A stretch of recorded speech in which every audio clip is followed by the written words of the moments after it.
And then had a screening at New Directors, New Films in New York. And it's a really beautiful and probing documentary on a very complex and complicated man named Peter Dunning. And we're really proud to have the director here to introduce the film, and then he'll be back for a Q&A with all of you. So please welcome Tony Stone.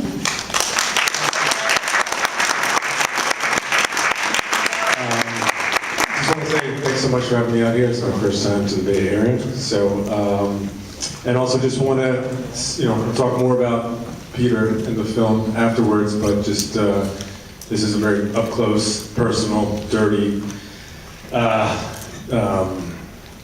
in the flesh portrayal of somebody. So, and Peter is a big farmer.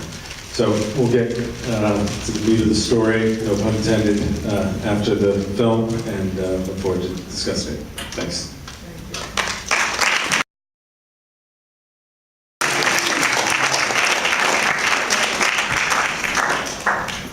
So, first of all, thank you for that incredible portrait character study.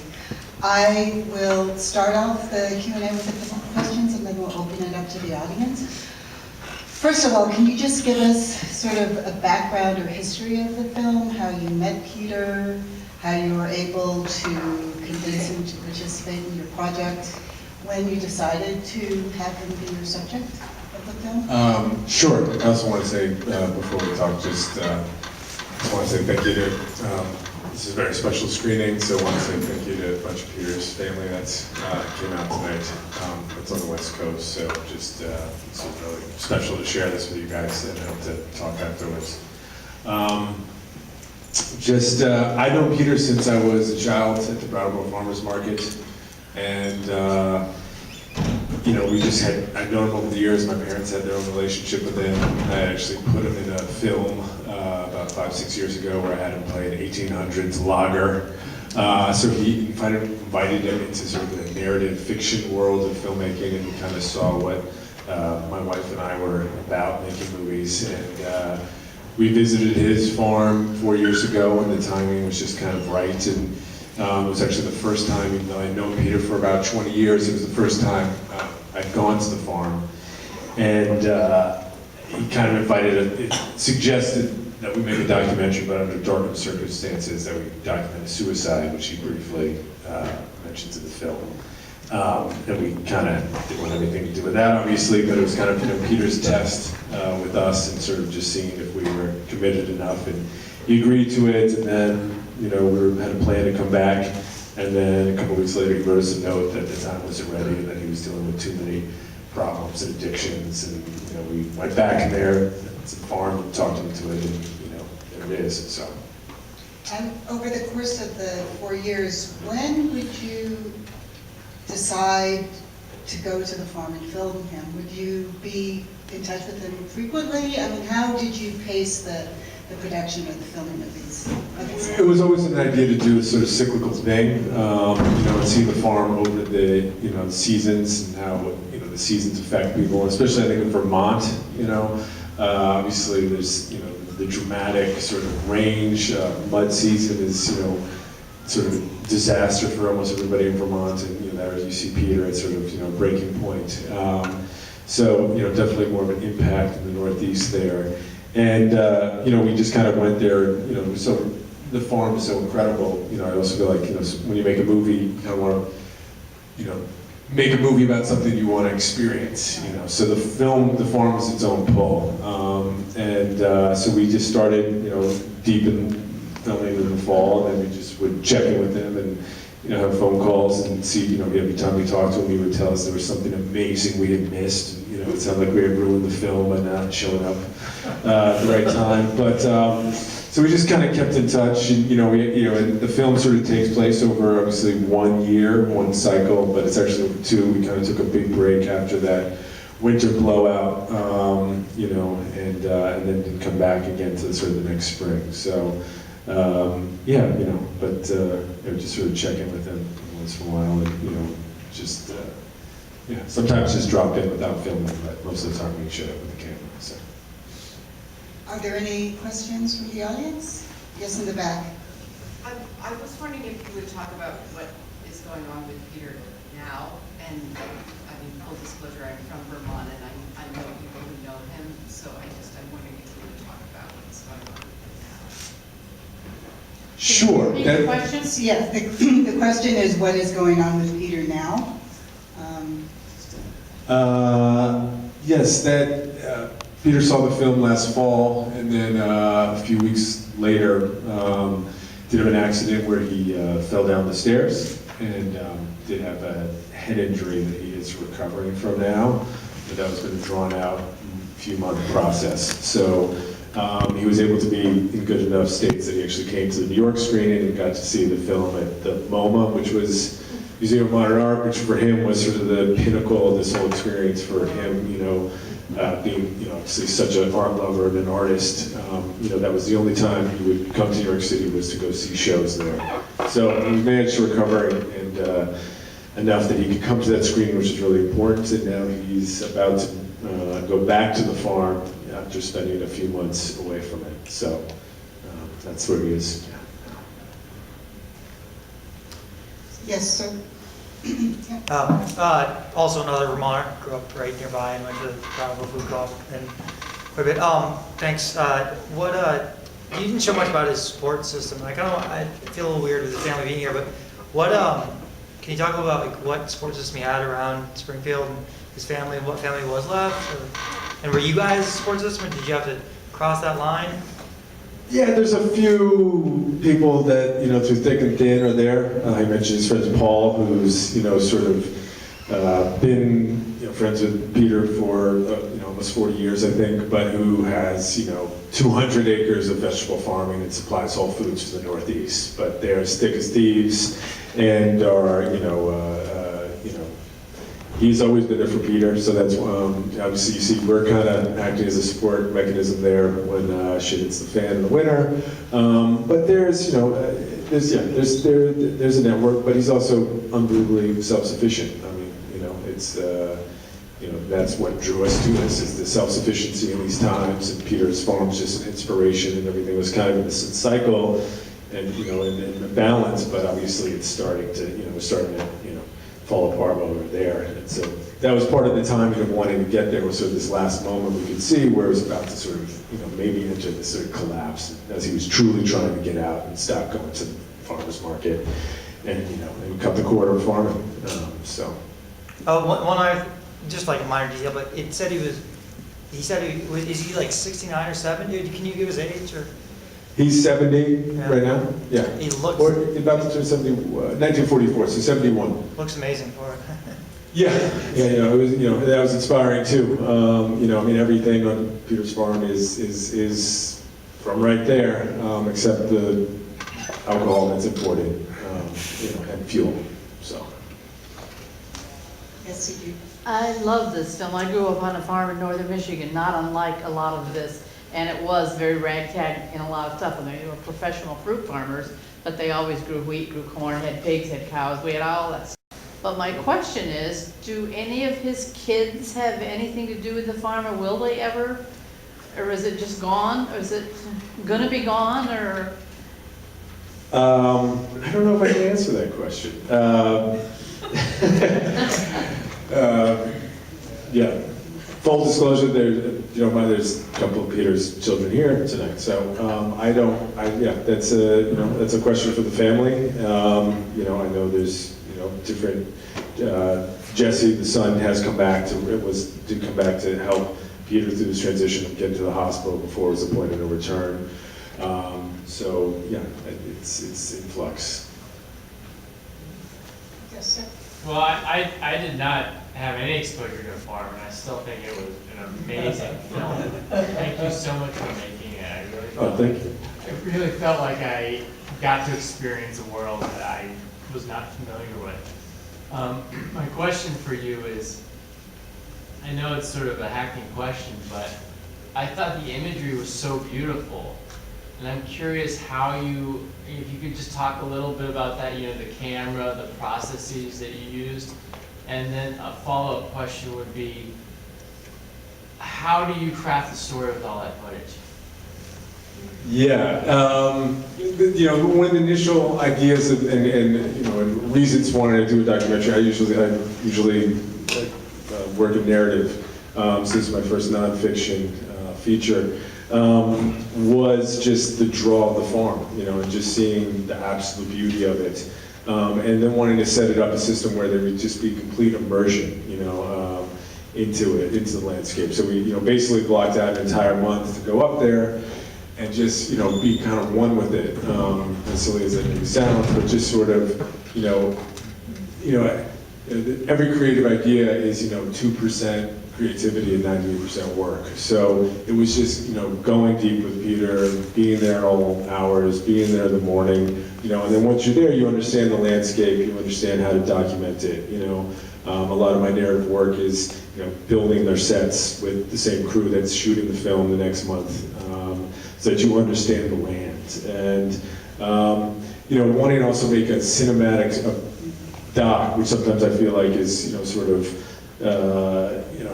it's usually the connection to a subject as opposed to, crafting sort of more of an experience. So wanted the doc to be really experiential, be there with Peter. So, needed to kind of approach it with sort of a cinematic language.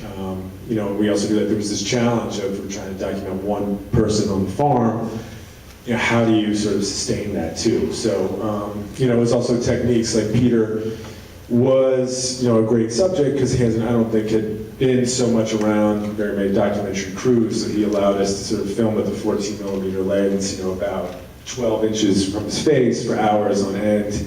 And that allowed us to kind of sort of have this sort of three-dimensionality and just really be in his face and also get a reaction, but wanting to put you there as much as possible. But then also give you breathing room to then obviously sort of absorb the farm and step away from, Peter, and then also just, imagine, that this land continues on. When this farm was started in the 1800s, and, it's, what's next, So there's kind of these out-of-body, out-of-Peter moments that were sort of needed to sort of establish sort of the, the isolation and things like that. So, just kind of wanting to sort of create a language to sort of describe Peter and Peter's predicament, and also just sort of preserve the visuals of this farm that, are sort of on their last legs. But I think you had another follow-up question. Well, which was, when you get to the edit and you've got all this footage, right. Where do you begin? That, I think doing documentary, that I find editing documentaries far harder than narrative. Narrative, you always have other shots, you kind of have a plan going in. When you're doing documentary, you're really sort of writing it after. And you're hoping that you have enough material, you're hoping you have enough words, you're hoping, Right, so I'm a filmmaker too, so yeah. I kind of get it, but like what was the thread that made the narrative arc work for you? Like what did you have, how did you craft that skeleton that sort of hang the rest of the film on? Well, I think Peter was also sort of a major co-writer of the story, obviously, and I think he mentions the thesis in the film, right? Which is, I could have told you, he says, the story arises from the event. So we're always kind of looking for that magic where the certain setting, the certain moment, the certain light, certain things came about and aligned. So it was never trying to prod and ask, hey Peter, what happened here? What did you lose your hand? Never asking that these things would come up naturally. And that's what I mean, sort of the work of it, that you're with Peter, you're sort of just letting it evolve, trusting you're gonna find your course and these things are gonna happen. And maybe you've heard it before, just in conversation, but knowing that you kind of hit these certain moments, hit these certain locations, that sort of these things will sort of align. So that's where it really was a sort of, giving you the right balance too of, we could have sat down and asked some more questions and gone more into the specifics of the linearity of his life, but that's not how it is in the real world. You don't get all that information right away from somebody. It's, wanting to sort of glide you into how it is of becoming a friend with somebody, becoming, understanding that, what they've gone through and understanding their life. So it was really kind of, allowing these things to align, and then these sort of things stood out, and then, sifting through 200 hours, but there was no sort of like, absolute rule of what it was. It was just kind of trying to, keep this thing open, and then as we would return, something to connect earlier that, something, elevated that, that moment that we didn't realize, So we were working on the film as we went, which allowed us to kind of keep a little mind later on too, so. So to follow up a little bit on what you were talking about, your cinematic approach to documentary filmmaking, I thought the last sequence when Peter is reciting his poem or recollections of the pond, and you have this just incredible imagery, and then the music you have on top of it is just a wonderful encapsulation of the entire film, and your use of image to convey really sort of deeper emotion to the audience. Can you just talk a little bit about how you incorporated music and your sort of montage approach to some of the sequences, especially the end? Yeah, sure. With the music, I mean, Peter is such a dramatic person, and just beginning with the opening, driving up to that farm, there was always this fear every single morning of what would we find, and especially since we had started the film under darker circumstances, and did understand that Peter is, at that time was sort of always crying wolf about that. So there was always this sort of, this nerve. So just kind of, and also, but wanted to use it sort of as a breather too, and just sort of let you settle in and let the images sort of talk, speak for themselves. And sort of that montage at the end was just, a lot of the time we were with Peter, it was Peter reading us his poetry or reading other writers, and just us hanging out in the kitchen. So we kind of had this endless material, and we really enjoyed it. It was amazing. But then we found Peter's work was just really fascinating, and obviously it's all self-referential. It's about the farm. So that end piece, it just sort of was something we stumbled along, in the middle of the footage, and kind of pulled it out, and then went back to it, and it just it kind of naturally let it sort of journey to sort of discover that and let that fit in, and we had the images, and we shot more images to that. But I think with the music too at the end, Peter's sort of this punk spirit without even knowing he's punk in a sense, So then you want to use that music that's appropriate. Obviously align certain music that's with the machinery, that you just get that rhythm, the drama, finally hearing the machinery firing it up, because we start in the fall and the winter, you really don't get the action into the summer, and how dramatic all the haying is. So just kind of aligning it with sort of these big shifts in his life too. The hand story that comes on. That's actually Derek May, who's a Detroit techno pioneer, but he's super expressive. Keyboard sounds that are just sort of like no one else, but kind of like Peter too. These sort of unique, sort of expressive tones.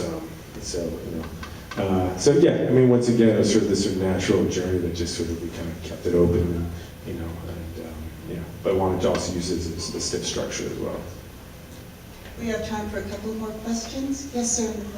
I thought that cinematography was really amazing for a documentary. I'm curious what you shot it on and what kind of challenges there were doing those kind of shots. That was shot on the Little Red Scarlet. So that's kind of part of it too. Is Peter's obviously this bit of a Luddite, so then we're on the farm with this massive 4K sensor that could just retain this information in every bit of grit. So that was kind of the clash of the sort of with the two systems. But the challenges of cameras like that is that they overheat, fans go crazy, and some of your camera shuts off in the middle of a story, and then you're trying to figure out how to get that story back. Cards get lost, that usual thing. But the concept was to just to sort of match the beauty of the farm and have the right equipment to get that. We could have shot the whole thing on 5D, but we would have lost things. We would have lost the subtleties, the range of tones. So from the beginning, it was always important that we were going to approach it with the sort of the right camera, but yeah, I mean, otherwise, besides a couple sort of technical mishaps, it was a pretty amazing camera to use on the farm. Did you do extensive color correction with? I mean, yeah, you keep passing, but the film from the beginning was pretty remarkable. I mean, just, the farm, the light, so it wasn't that much of a shift, just, consistencies. But, you also kind of don't want to lose the moments of, the days that look slightly, the color's totally, blown out in yellow, and that's how it was, or, just not wanting to sort of pare it down and make it, too even. There's, each day would be different, so wanting to kind of use the range that was actually there, not alter it too much in post, so. There's one question back. Comment and then a question. It's such a relief to see that there are still characters in the world. Yes. Crusty old farts or whatever you want to call them, and people that are real. And what does he want?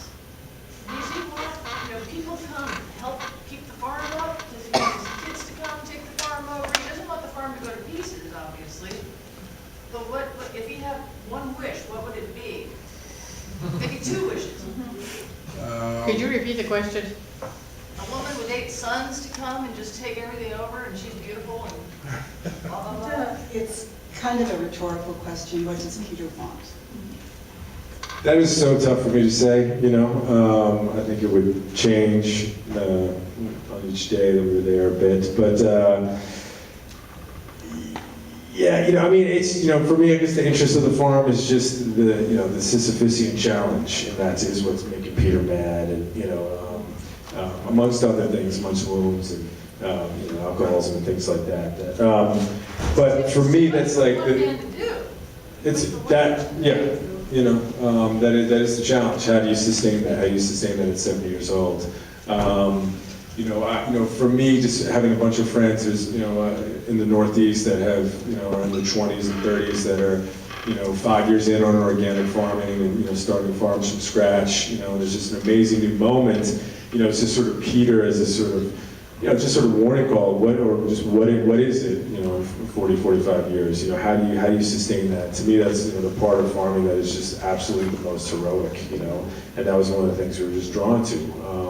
At the same time, like you're saying, there aren't that many characters. Peter is this, wild man, and, definitely damaged and has, driven so many people away.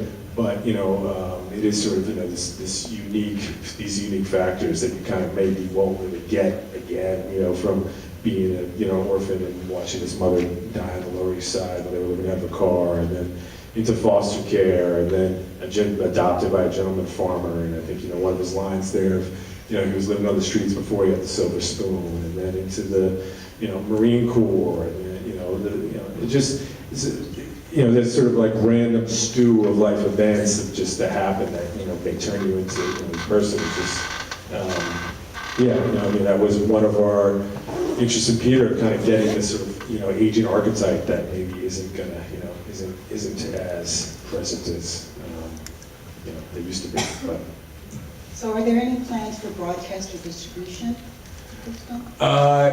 Yeah, actually, the Magnolia Pictures is picking this up for distribution, which is great. So. Thanks. Okay, unfortunately, we have to end the Q&A, but thank you so much, Tony. Thank you guys so much. Thanks for coming out.